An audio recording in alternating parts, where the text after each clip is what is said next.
आज मैं इधर टीम खॉनपुर में खड़ा हूँ। सीएम साहब की हदायत पर मैं इधर आज आया हूँ।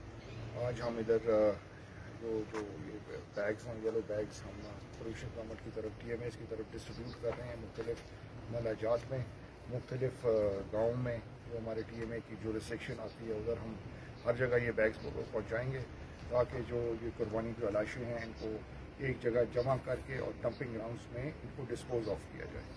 यही आज की मुहिम है और इंशाअल्लाह ये हम पूरे सूबे में चला रहे हैं और मेरी पूरा यकीन है कि हमारे TMAs वाले पूरे हमारे सूबे में एक बड़ा तरीक़ार से ये काम करेंगे डिस्ट्रीब्यूशन ऑफ बैग्स और जो भी गंदगी और कुर्बानी के बाद जो मुख्तलिफ मलाजात में या मुख्तलिफ शहरों में पाएगी उसकी मुकम्मल तौर पर सफाई की जाएगी। बहुत बहुत शुक्रिया।